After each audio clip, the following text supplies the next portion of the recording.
is going inside my system, flowing in my blood, going through the meridians, because accumulation the energy. So gently hold for 5 seconds. 1, 2, 3, 4, and 5. Gently exhale. Visualize the toxins and unwanted elements. This is causing energies coming out from the system.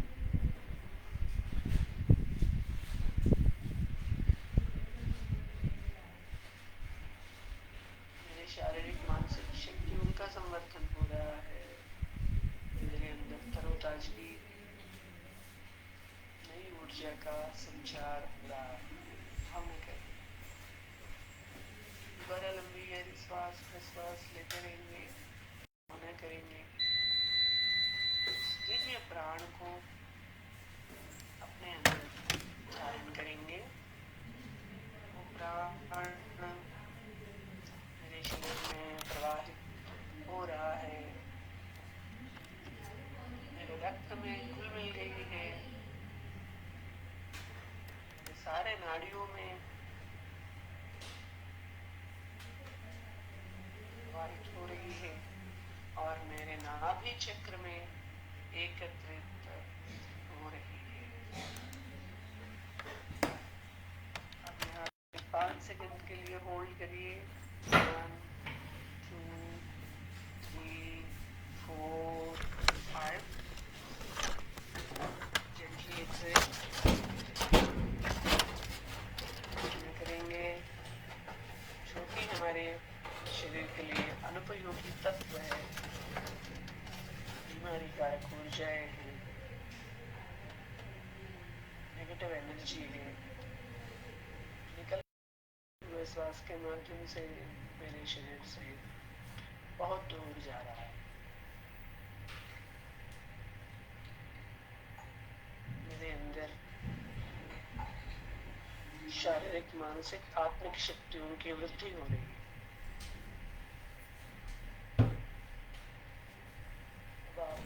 मुस्कुराते हुए आंखें खोलें.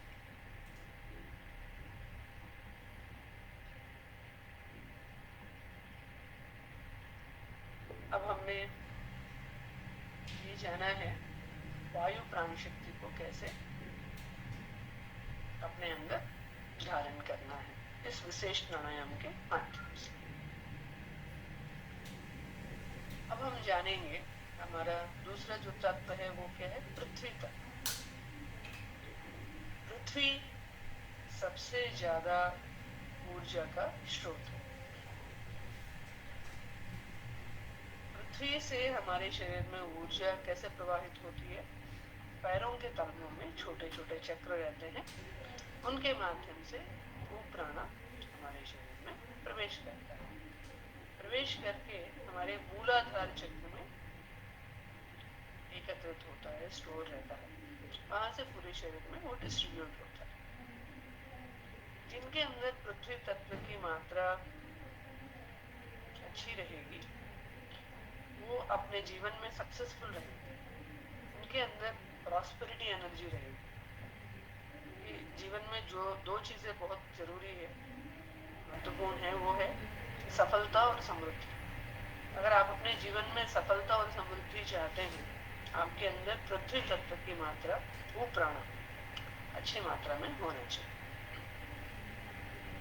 और ये जो पृथ्वी तत्व है वो प्राणा जिसके अंदर अच्छी मात्रा में रहती है वो हमेशा एनर्जेटिक रहती है,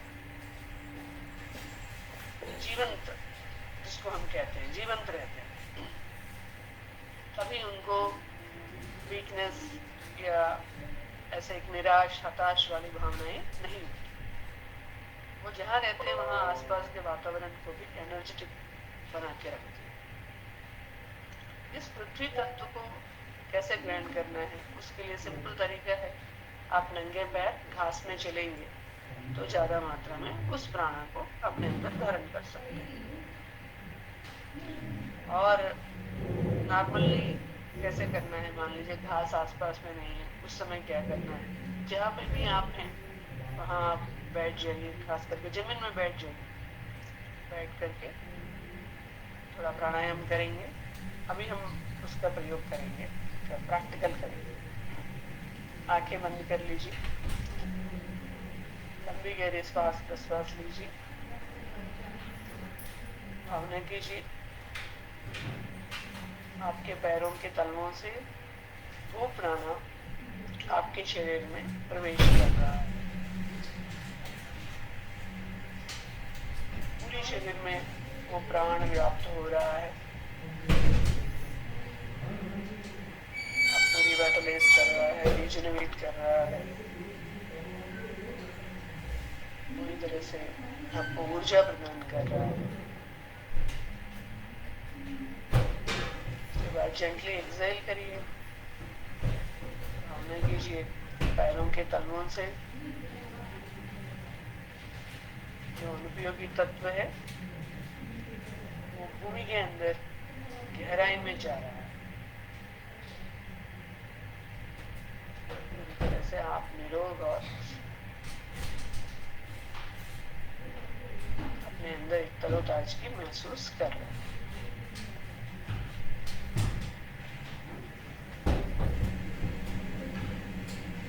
दोबारा लंबी गहरी श्वास प्रश्वास लीजिए, भावना कीजिए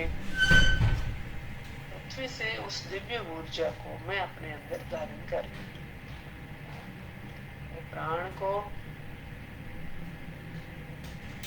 मेरे दोनों तलवों के छोटे चक्र ग्रहण कर रहे हैं। पूरे शरीर में वो प्राण व्याप्त हो रहा है। मेरे कण कण में, मेरे अणु अणु में, मेरे सारे चक्र में, सारे आर्गन्स में वो प्राण प्रवाहित हो रहा है। इसे पूरी तरह से रिचार्ज कर रहा है, रिवाइटलाइज कर रहा है। अब धीरे से श्वास को छोड़िए, भावना कीजिए मेरे पैरों के छोटे चक्र के माध्यम से जो अनवांटेड एनर्जी है पृथ्वी के अंदर गहराई में जाए।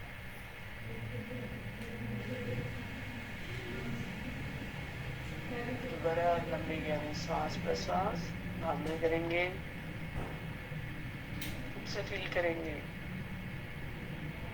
मैं उस दिव्य प्राण को पृथ्वी से अपने अंदर धारण कर रही हूं। मेरे सोल माइनर चक्र के माध्यम से वो प्राण मेरे शरीर में प्रवाहित हो रहा है। जो भी ब्लॉकेजेस हैं, जहाँ कहीं भी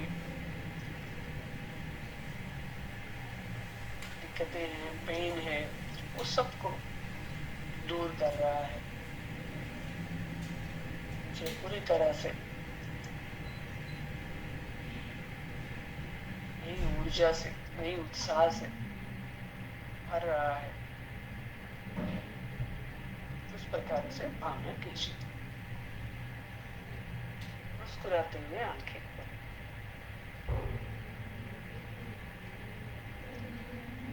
अब हम वायु से कैसे प्राण शक्ति ग्रहण करना है ये प्रैक्टिकल करके देखा। अब हमने पृथ्वी से प्राण शक्ति कैसे ग्रहण करना है, वो प्राणायाम उसको कहते हैं, वो कैसे लेना है वो भी देखा।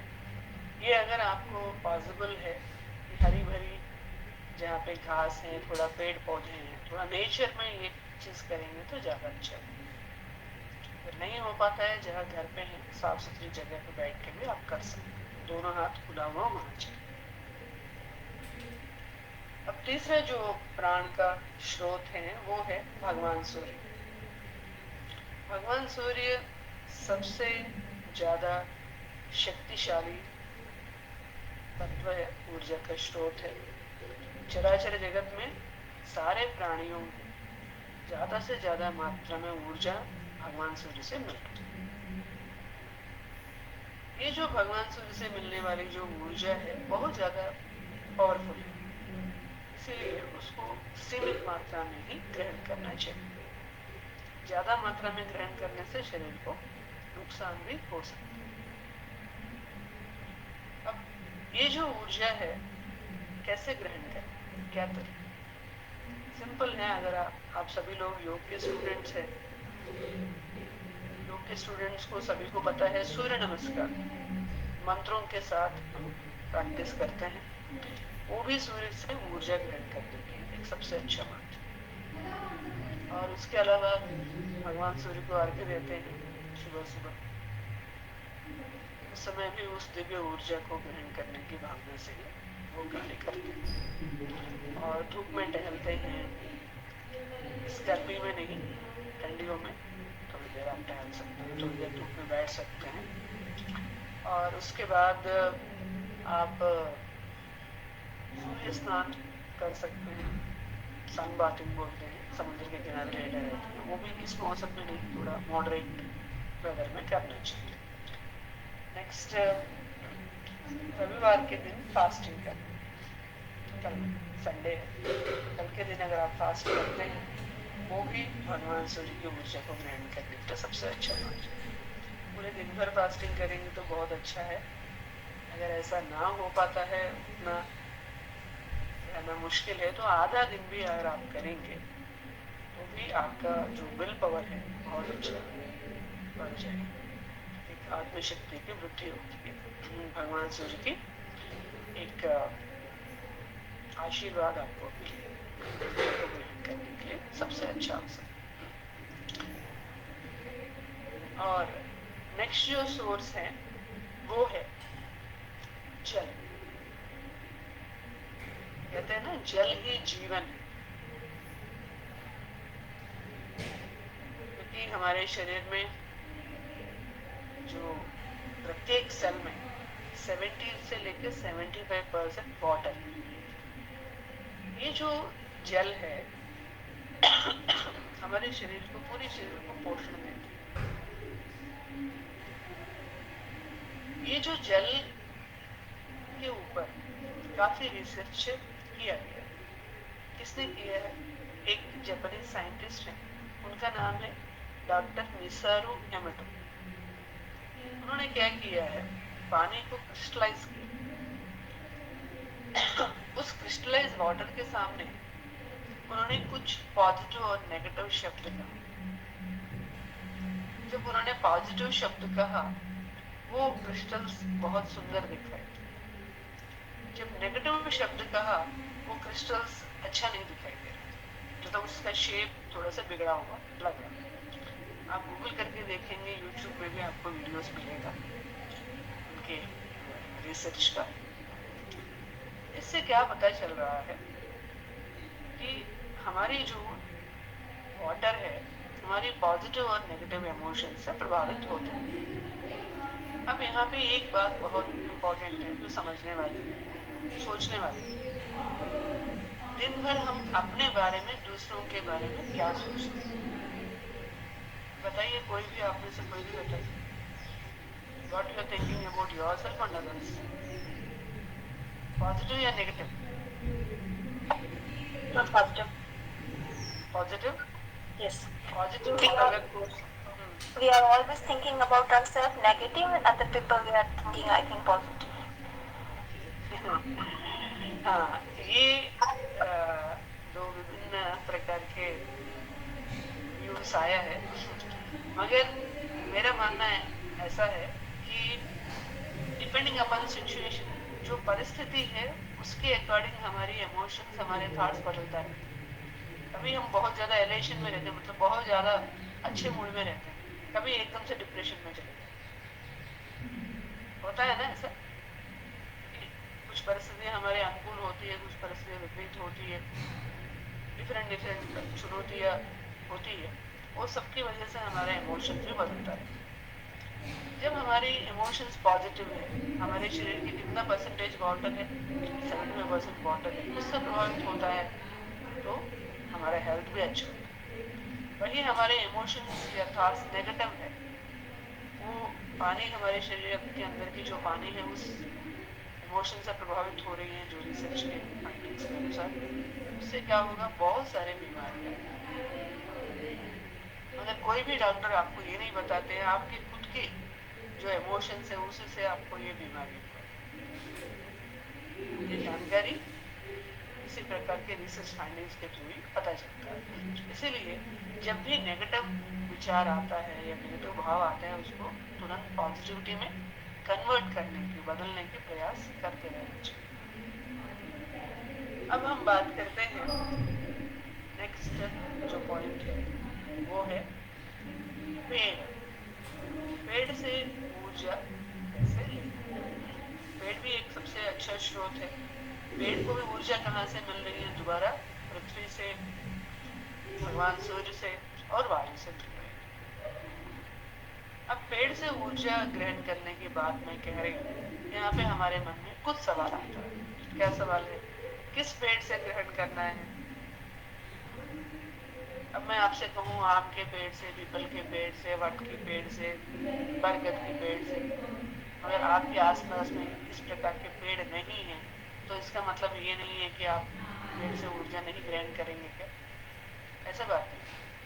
जो आपके आसपास के पेड़ है जिसकी रूट स्ट्रांग है, नींव मजबूत है, उस पेड़ को आपको सेलेक्ट करना है और उस पेड़ से आप ऊर्जा ग्रहण कर सकते हैं।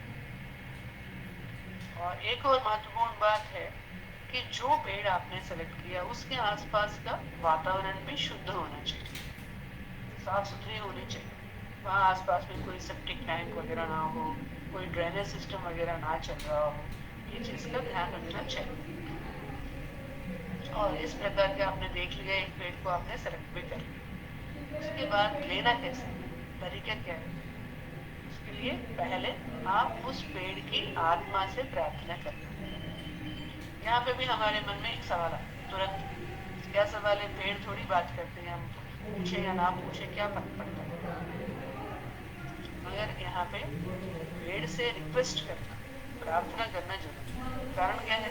हमारे भारतीय संस्कृति में पेड़ को भी देवता की श्रेणी में रखा गया है। पीपल की पूजा करते हैं, बरगद की पूजा करते हैं, वट की परिक्रमा करते हैं। ये सब चीजें, केले की पेड़ को हम भगवान विष्णु का स्वरूप मानते हैं। इस प्रकार से हमारे भारतीय संस्कृति में शुरुआत से ही ये चीज बताया। इसीलिए और पेड़ क्योंकि देवता की श्रेणी इसलिए रखा है, देवता कौन है? देने वाले, हमेशा देते रहते हैं विदाउट एनी एक्सपेक्टेशन, बिना किसी शर्त के देने की जो भावना पेड़ का। इसीलिए उनसे हमको प्रार्थना करनी चाहिए। और क्या प्रार्थना करेंगे? कुछ उसके लिए मंत्र वगैरह बोलना है, ऐसा कुछ भी नहीं। सिर्फ आप क्या करेंगे? उनसे ये कहेंगे आपके अंदर बहुत ज्यादा ऊर्जा है, उसमें से थोड़ी ऊर्जा, एक्सेस एनर्जी में, जो मेरे लिए जितना चाहिए उतना मैं अपने अंदर धारण करना चाहती हूँ, आप मुझे परमिशन दीजिए। इतना ही 2 शब्द आप बोलें। उसके बाद क्या करेंगे? ऐसे दोनों हाथ गोद में रख करके बिना किसी मुद्रा के आप प्राणायाम करेंगे और प्राणायाम करके पेड़ से ऊर्जा ग्रहण करें। अब ये कैसे पता चलेगा पेड़ से ऊर्जा आ रही है? उसके लिए सबसे अच्छा तरीका क्या है? जब आप पूरी तरह से एग्जॉस्ट होते हैं, थक जाते हैं, ऐसा लगता है शरीर में कुछ ऊर्जा है ही नहीं, उस समय आप पेड़ के पास जाइए, वहाँ बैठ करके पहले पेड़ से रिक्वेस्ट कर लिया, उसके बाद उनसे प्राणायाम करके उनसे ऊर्जा ग्रहण करेंगे। विद इन 5 मिनट्स आपको ये महसूस होगा हाथों में कुछ हैवीनेस या कुछ वाइब्रेशन सा फील होता है, कोई चीज घूम रहा है उस पर करके फीलिंग होता है, या कुछ भारीपन फील होता है। इसका मतलब क्या है? पेड़ से आपके पास ऊर्जा आ। और दूसरा तरीका क्या है? पेड़ को गले लगा, पेड़ को गले लगा सकते हैं, उससे भी आपको ऊर्जा मिलेगी। मगर ऐसे करने से पहले थोड़ा सा आप पेड़ को देख लीजिए, कोई चींटी तो नहीं है, कोई कीड़े मकोड़े तो नहीं है। अगर वो सब नहीं है तो आप आराम से पेड़ को हग कर सकते हैं। ये दोनों तरीके से कोई भी तरीका आप अपना करके पेड़ से कनेक्ट कर सकते हैं। यहाँ पे मैं आपको एक इंटरेस्टिंग एक्सपेरिमेंट बताती हूँ। मैं हिमालय में जो फूलों की घाटी, वैली ऑफ फ्लावर्स कहते हैं, और हेमकुंड साहब और बद्रीनाथ जी की यात्रा में गई थी ट्रेकिंग। वहाँ जब हम उस ट्रेकिंग कर रहे थे, काफी थक जाते हैं ट्रेकिंग करते करते। मुझे याद आया ये पेड़ से प्राण शक्ति ग्रहण करने का। मैं इस पेड़ को, बड़े बड़े पेड़ हैं, को गले लगाया, मुझे तुरंत इमीडिएटली रिचार्ज जैसा फील हुआ, मतलब एकदम एनर्जेटिक फील हुआ, जो थकान है वो दूर। इस प्रकार से आप भी एक्सपेरिमेंट्स कर सकते हैं। एक्सपेरिमेंट करने से आपको एक इंटरेस्टिंग रिजल्ट्स देखने को मिलता है, दिलचस्पी बढ़ती है चीजों को समझने में। अब नेक्स्ट हम बात करते हैं आहार। इस प्रकार के आहार से ऊर्जा मिलती है। कोई भी भोजन 6 घंटे के बाद अगर आप खाएंगे बनाने के, उसमें ऊर्जा की कमी होगी, उतना ऊर्जा नहीं है। इसलिए कहते हैं ना, फ्रेश भोजन खाना चाहिए, ताजा आहार का ग्रहण करना चाहिए। और किस प्रकार का भोजन करना है, जैसे शुद्ध सात्विक ग्रीन लीफी वेजिटेबल्स है, फल है, और जो भी घर में बना हुआ आहार है उसको ग्रहण करें। जितना भी स्टेल है, फ्रोजन फूड है, डीप फ्राइड फूड है, जितने भी पैक्ड आइटम्स है, chowmein, Maggi, noodles, pizza, burgers, ये सब जो चीजें हैं उसमें ज्यादा कुछ प्राण नहीं रहता। जितना हो सके घर में बना हुआ भोजन को प्रेफरेंस देना चाहिए। कारण क्या है, यहाँ पे तुम्हारे गुरुदेव का एक बात याद आ रही है मुझे, वो आपके साथ में शेयर करूँ। गुरुदेव ने कहा, एक एग्जाम्पल उन्होंने, स्वीट शॉप में नॉर्मली बहुत सारे जो स्वीट्स हैं डिस्प्ले में रखा जाता है ग्लास डोर्स में, ताकि हम उसको देख सकें और जो पसंद वाला स्वीट है उसको ले सकें। उस स्वीट्स को बहुत सारे लोग देखते रहते हैं। कुछ लोग ऐसे होते हैं उनके पास पैसा नहीं रहता, गरीब है, और वो ये सोचते हैं काश मेरे पास पैसा होगा, मैं ये मिठाई अपने बच्चों के लिए लेकर के घर जाता, वो खुश हो जाते, फिर वहां से वो गुजरते हैं। दूसरे कुछ लोग ऐसे होते हैं, उस स्वीट्स को देखते हैं, उस समय उनके पास पैसा नहीं, वो ये सोचते हैं शाम को आकर के बच्चों के लिए मैं स्वीट्स खरीद करके लेके जाऊँ। तीसरा, आप गए वहां पे, आपने स्वीट्स को खरीद लिया और लेके आए।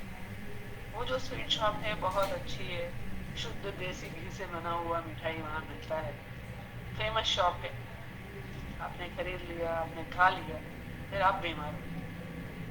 कारण क्या है, क्योंकि वो जो विचार है वो स्वीट्स के साथ चिपक गया या अटैच हो गया, वो कैसे निकले, वो आपके शरीर के ऊपर प्रभाव डालता है। अब यहाँ पे आप मेरे से एक सवाल जरूर करेंगे। बहुत सारे ऐसे मिठाई हैं जो घर में बनाना मुश्किल है, बहुत सारे हैं, प्रैक्टिकली थोड़ा इम्पॉसिबल है, बहुत समय लगता है उसको बनाने के लिए कोशिश करते हैं। मगर वो स्वीट्स खाने का मन करता है, कैसे रोके उसको। आप जरूर लेके आइए, खाइए, मगर एक काम क्या करना है, उस स्वीट्स को भगवान के सामने रखिए, वो भोग लगाइए। भोग लगाने से क्या होता है, वो डिवाइन एनर्जी उस स्वीट्स के अंदर आती है, जो भी इस प्रकार के जो विचार है वो सबको वॉश आउट करने की शक्ति भगवान की उस दिव्य ऊर्जा में। फिर भोग लगाने के बाद वो प्रसाद बन जाता है, नैवेद्य बन जाता है, उसको आप खाइए, वो किसी प्रकार के नुकसान नहीं करते। इस प्रकार से घर में बना हुआ और शुद्ध सात्विक आहार, जो फ्रेश फूड फ्रिज में दो तीन दिन रख करके वो जो खाना ओवन में गर्म करते हैं, वो सारे भोजन को जितना हो सके अवॉइड करना चाहिए। जब कभी बाहर जाते हैं वहाँ तो मजबूरी है, खाना ही पड़ेगा, मगर हम जब अपने शहर में रहते हैं उस समय जितना हो सके घर में भोजन बना के खाना चाहिए। अब हम बात किया है अभी तक एयर प्राणा, वायु प्राण शक्ति, भू प्राण शक्ति, सूर्य से प्राण शक्ति, पेड़ से प्राण शक्ति, जल और आहार। अब हम बात करते हैं लास्ट में ईथर, मतलब आकाश तत्व को समझना। आकाश तत्व से किस प्रकार से ऊर्जा को ग्रहण करते हैं। आप सभी लोग 10 मिनट मेडिटेशन कर सकते हैं ना? Yes ma'am, yes ma'am, yes ma'am, yes ma'am. क्योंकि आकाश तत्व को समझने के लिए हम लोगों को थोड़ा सा 10 मिनट्स का ध्यान करना है। मैं गाइड करूंगी आपको। पहले आकाश तत्व को समझिए। आकाश तत्व को समझने के लिए 4 प्रकार की वाणियों के बारे में समझना चाहिए। कौन कौन से वाणी है? वैखरी, मध्यमा, पश्यंती और परा। वैखरी वाणी क्या है? मान लीजिए मैं बोल रही हूँ, आप लोग सुनिए, तब शब्दों के माध्यम से आदान प्रदान हो रहा है, इसको कहते हैं वैखरी वाणी। दूसरा मध्यमा वाणी क्या है? वो हमारे जो नॉन वर्बल कम्युनिकेशन कहते हैं ना, gestures, postures, body language, eye contact, hand movements, इस प्रकार के हमारे हाव भाव को हम व्यक्त करते हैं। ये जो वाणी को क्या कहते हैं? मध्यमा वाणी। तीसरा पश्यंती वाणी, वो क्या है? विचारों के माध्यम से आदान प्रदान होता रहता है। कई बार देखिए, हम क्लास सुन ही रहे हैं, अभी आप सभी लोग क्लास सुन रहे हैं, क्लास सुनते सुनते आप कहीं चले जाते हैं, कहीं पहुंच गए, कोई विचार आ गए, कहीं पहुंच गए, फिर दोबारा याद आता है, पता नहीं मैं कहाँ पहुंच गया, अभी तो क्लास सुन रहा हूँ, अभी तो आकाश तत्व के बारे में इम्पोर्टेंट बात है, उसको समझना है, वापस आते हैं। ये विचार खुद से ही आ रहा है, खुद ही उसको महसूस कर। ये क्या है? पश्यंती वाणी। चौथा क्या है? परावाणी। ये हमारे अंतःकरण से निकलती है, शाप और वरदान के रूप में, संकल्प के रूप में, इच्छा शक्ति के रूप में निकलती है, इसको परावाणी कहते हैं। अब यहाँ पे बहुत इंपॉर्टेंट बात है, बहुत ध्यान से सुनेंगे।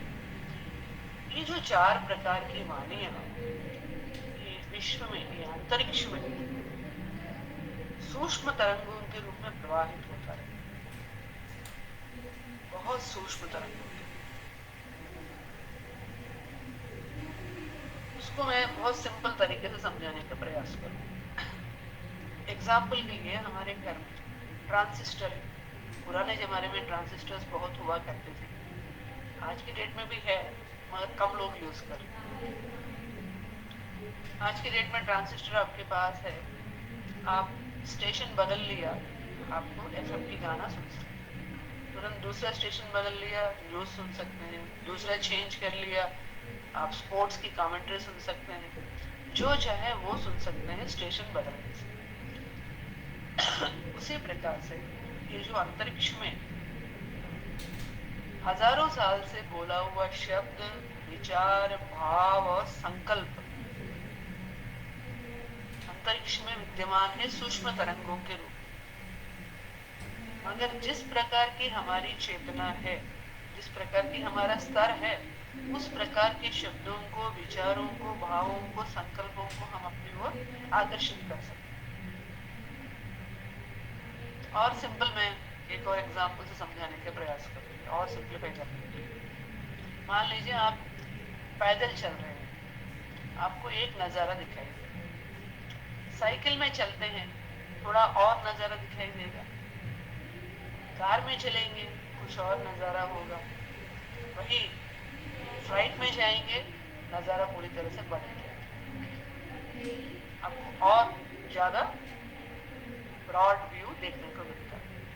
उसी प्रकार से जिस प्रकार की आपकी कॉन्शियसनेस है, उसी प्रकार के जो शब्द है, विचार है, भाव है, संकल्प है, आप अपनी ओर आकर्षित करते हैं।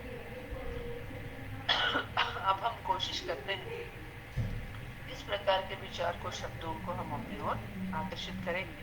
उसके लिए हम लोगों को आकाश तत्व की ध्यान करना चाहिए, और आकाश तत्व सबसे सूक्ष्म होने के नाते सबसे पावरफुल है, बहुत ज्यादा शक्तिशाली है। आइए अब हम आकाश तत्व की ध्यान करेंगे।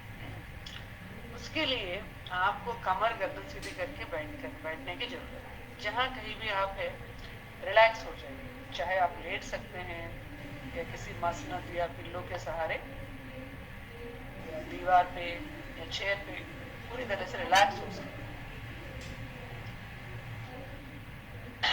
उस प्रकार की रिलैक्सेशन में आप पहले चले जाइए। और ये दोपहर का समय है, वैसे ही नींद का समय है, धूप बहुत अच्छी खासी धूप है हरिद्वार में तो है। मैं समझती हूँ जहाँ के भी आप हैं वहाँ पे भी ऐसे ही धूप हो रही है, मगर सोना नहीं है। रिलैक्स होने का मतलब सोना नहीं है, अवेयरनेस के साथ बने रहिए, आंखें बंद कर दीजिए, लंबी गहरी श्वास प्रश्वास लीजिए, श्वास को छोड़, deep inhalation and deep exhalation. जहाँ कहीं भी आपके विचार, आपका मन, आपकी भावनाएं जा रही हैं, वहां से हटा करके यहाँ पे लेके आइए। पूरी तरह से अपने मन को शांत करने की प्रयास। श्वास लेते समय भावना करिए, दिव्य शांति को मैं अपने अंदर धारण करूं। दोबारा लंबी गहरी श्वास प्रश्वास लीजिए, भावना कीजिए, दिव्य आनंद को मैं अपने अंदर धारण करूं।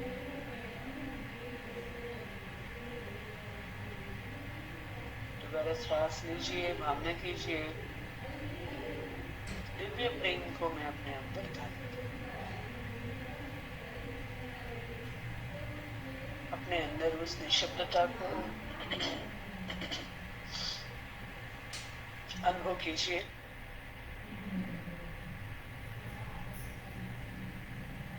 उसी शांत अवस्था में अपने चारों ओर नीले आकाश की कल्पना कीजिए।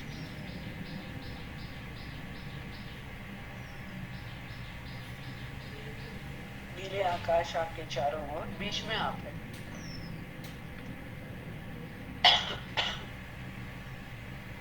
उस निखिल नीले आकाश के ऊपर ध्यान लगाने के प्रयास करेंगे। जैसे ही नीले आकाश के ऊपर ध्यान करने के प्रयास करेंगे, आपके मन में एक शीतलता और एक शांति की अनुभूति।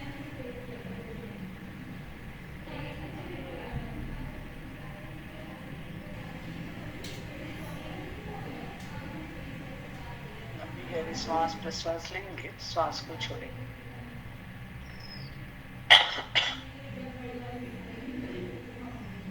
जब नीले आकाश की ओर हम ध्यान लगाएंगे, एक बार हम अपने बचपन की यादों में चले जाते हैं। बचपन में हम छत पे लेटे हुए थे, पर चांद दिखाई दे रहे, अनगिनत तारे दिखाई दे रहे, उनको गिनने की प्रयास करते रहते थे, शांत से बातें करते रहते थे।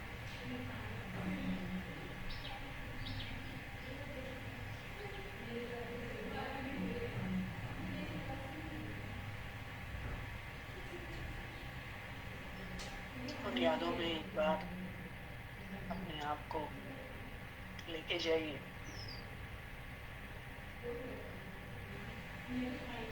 बातों को याद करने से आकाश तत्व का ध्यान में गहराई आ जाए। धीरे धीरे ध्यान की गहराई में जाइए। निखिल नीला आकाश और आप, और कुछ भी नहीं।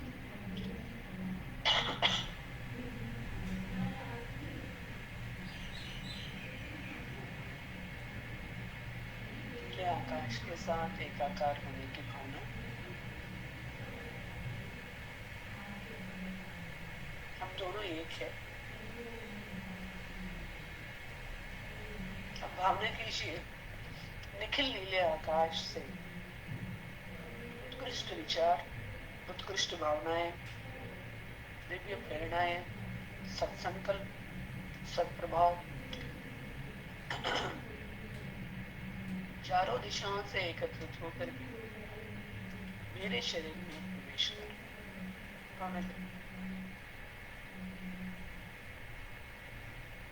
उत्कृष्ट स्तर के उच्च विचार, उत्कृष्ट स्तर की भावनाएं, दिव्य प्रेरणाएं, दिव्य संकल्प चारों दिशाओं से एकत्रित होकर के मेरे शरीर में सूक्ष्म तरंगों की भांति, विद्युत किरणों की भांति प्रवेश कर रहा है।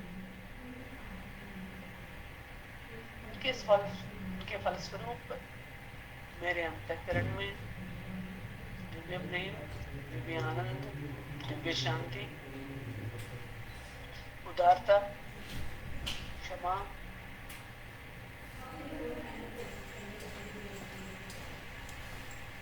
विवेक, सत्या,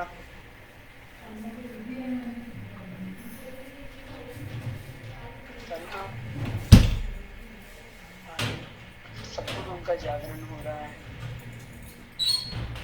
विचारोपण हो रहा है, दुर्गुणों का निष्कासन,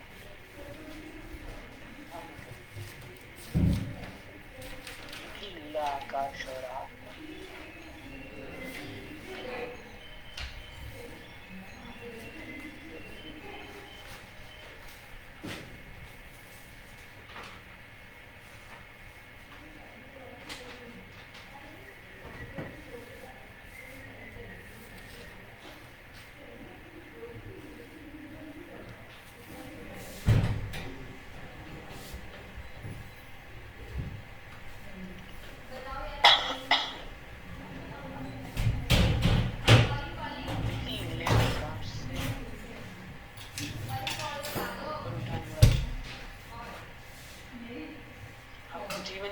और दशा को बदलने वाले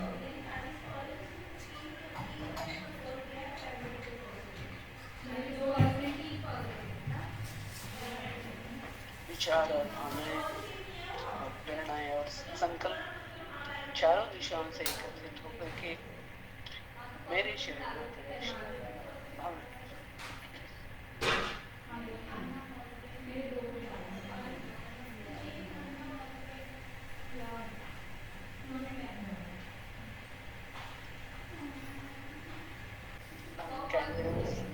compassion, generosity, forgiveness, mercy, compassion, wisdom, humbleness. All these virtues are awakened and implanted in my system, and all the vices are plucking out from my system.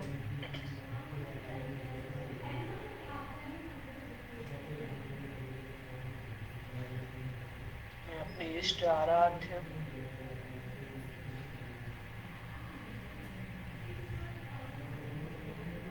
तारी सत्ता देवी देवताएं मास्टर्स से अनुदान वरदान प्राप्त कर रहे हैं।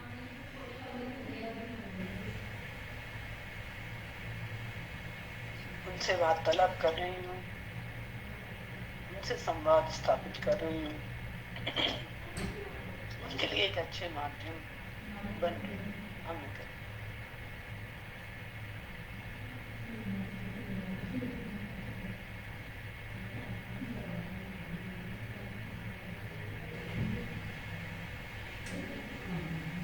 नीला आकाश और आप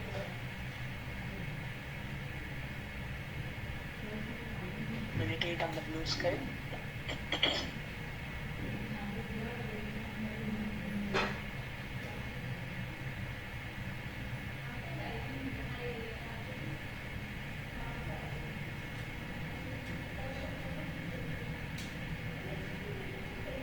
Surrounded by the blue sky. आपके चारों ओर आकाश में आकाश, बीच में आप।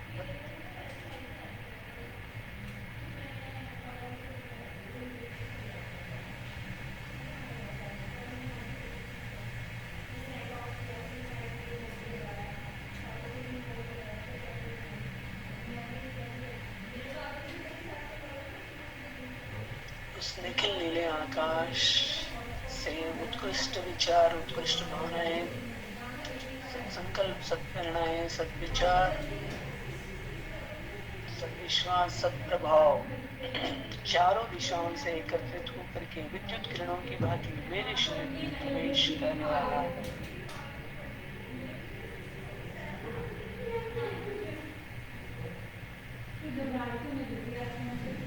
मेरे अंदर सद्गुणों का बीजारोपण हो रहा है, दुर्गुणों का निष्कासन हो रहा है।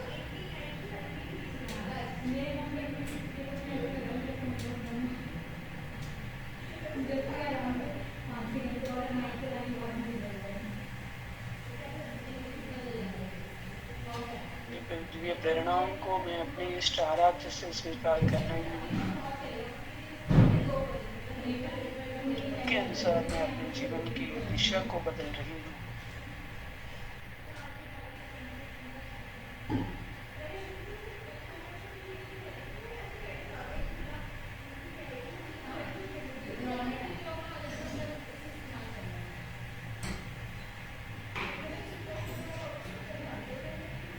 लंबी गहरी श्वास प्रश्वास लेते रहिए, श्वास को छोड़िए।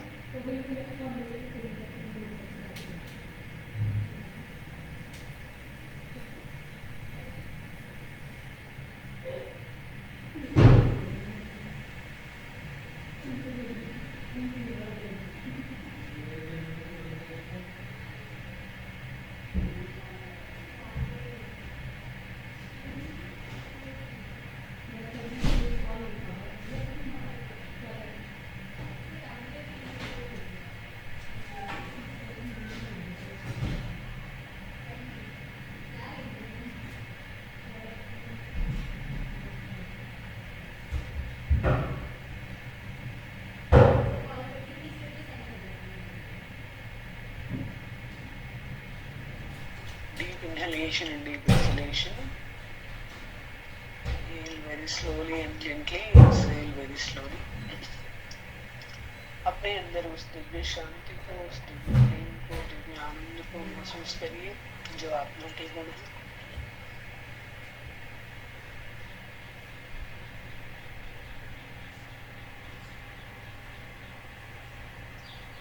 धीरे धीरे बॉडी कॉन्शियसनेस में वापस आइए। Deep inhalation and deep exhalation. लंबी गहरी सांस प्रश्वास। मुस्कुराते हुए आंखें खोलिए।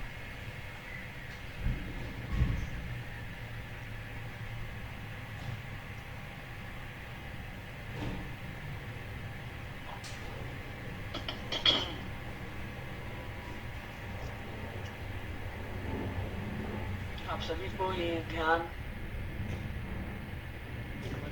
द्वारा दिया हुआ अच्छा लगा होगा। हाँ, अब किसी को भी कोई भी सवाल है तो पूछ सकते हैं।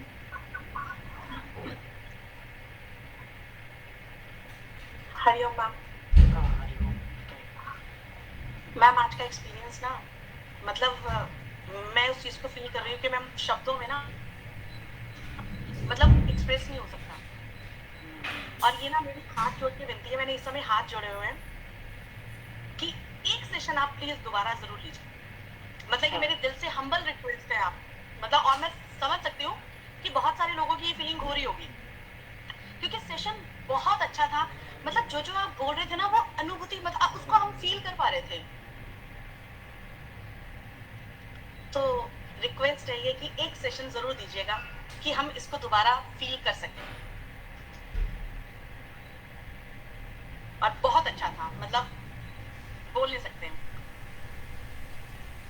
ये बहुत बहुत धन्यवाद अनिता जी। आप कैसे सुन रहे हैं? हाँ, नमस्कार सर। नमस्कार मैम। नमस्कार मैम, आपका सेशन बहुत अच्छा था, पर इस टाइम ना मैं ट्रैवलिंग में हूँ। जो आप प्राणायाम वगैरह करवाया मैं अच्छे से फायदा नहीं उठा पाई। अगर आप एक बार फिर सेशन ले लोगे तो बहुत अच्छा रहेगा।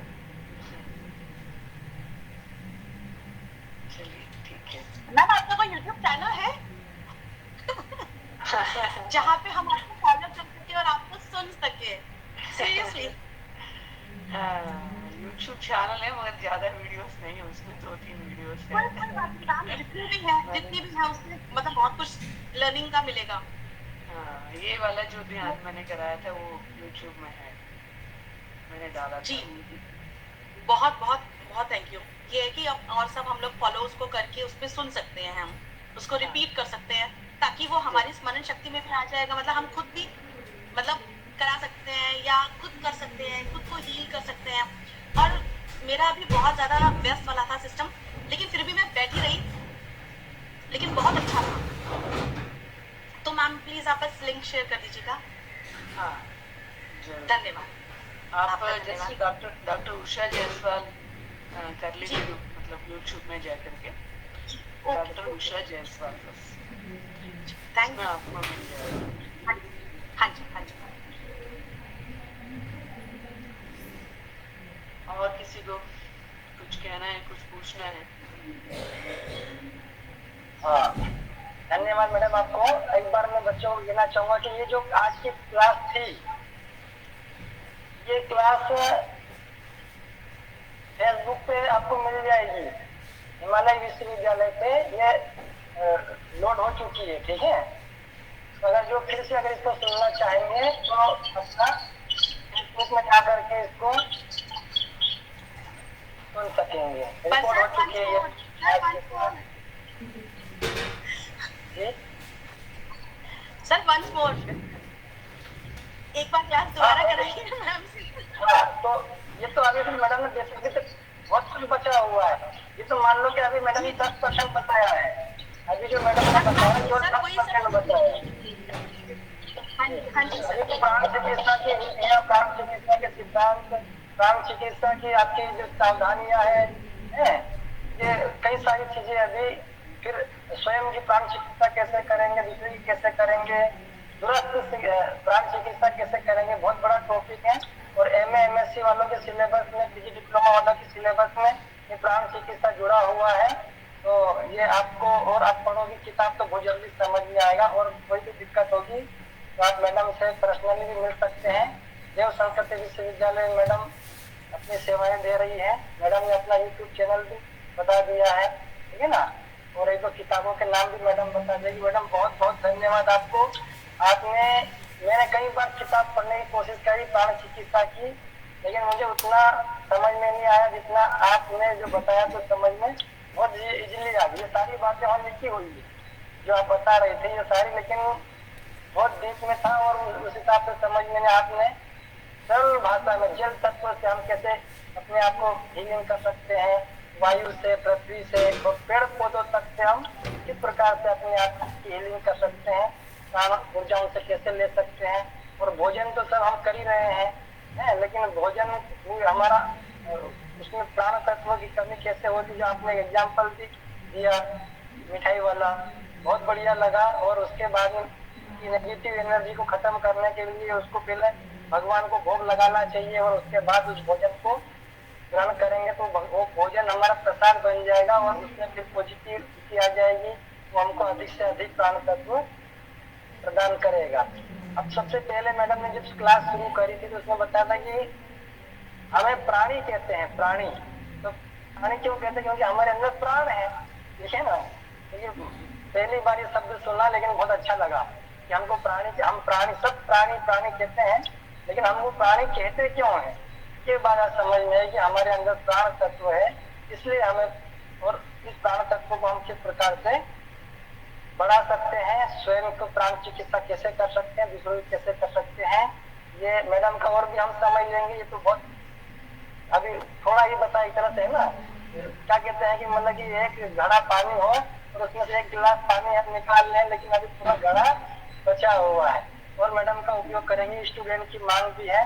बहुत बहुत धन्यवाद मैडम, आपने इतने गुण और इतने विषय को आपने सरल भाषा में समझाया। हमने पहले भी इसको पढ़ा सुना, लेकिन उतना समझ में नहीं आया जितना कि आज हमको समझ में आया। मैं आशा करता हूँ मैडम से कि पुनः जब हम अगर समय लेना चाहे तो मैडम हमको समय अपना देंगी और हम हमारे विद्यार्थियों तक आपकी आवाज को, आपके दिव्य ज्ञान को पहुंचाने का प्रयास कर पाएंगे। बहुत बहुत धन्यवाद।